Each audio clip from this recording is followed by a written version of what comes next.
You see, Buddhadeva Bhattacharya was a figure. He had led his life in complete resonance with his political philosophy. He was a cultured person, he was a poet, he was a writer, and he was a good orator. He had a wider acceptance to the people beyond the political convictions. And the people had seen that during his regime, he had made that the younger people do have their proper representation in the social life, in the political life, and that employment problem is properly taken care of. During his regime, I just give an example that every year, the school teachers' appointment, which is one of the source of recruitment, was done regularly without any complaint. He had made the IT industry a good room for West Bengal. And in fact, during his regime, the Sector 5, where all the well-known IT industries had set up their unit here and started employing people. And in effect, the growth rate at that point of time was matching with the growth rate of Bangalore. And as you know, his attempt to set up a automobile factory at Chingur, it has become now a part of history.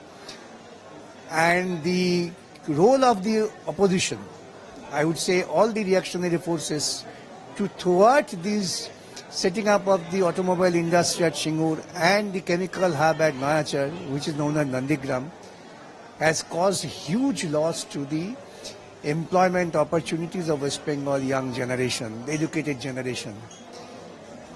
At that point of time, some people deliberately, being sponsored by some vested interest, organized this movement. There was a massive anti-Buddhadeva Bhattacharya and the Singur campaign was there, but we have missed the chance. Now the young generation is feeling that they have lost a great opportunity. That opportunity will never come to an end. This is the situation, and you have seen the feeling of the common man. They are so depressed, and they express their grievances and sadness in various ways. You see, Article 21 protects the life and liberty of the people. Keeping somebody in custody for an indefinite period is basically against the constitutional morality and constitutional principle. What is the allegations against Sisodia or the others? They had adopted a policy. That policy might be good but indifferent. But the policy was not taken in exchange of money. That was not a quid pro quo. And nothing could be shown, I am told, as I get from the newspaper reporting, that because of this policy change, there has been money exchange, which would be the prime consideration for PMLA Act. Now the Supreme Court has rightly granted the bail, and all the courts should consider the grant of bail. Granting of bail does not mean that he's made free. He's allowed to go scot-free, no.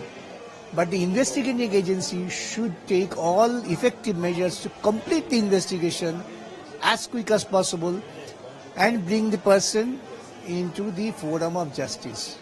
Without doing that, keeping somebody in jail is not healthy.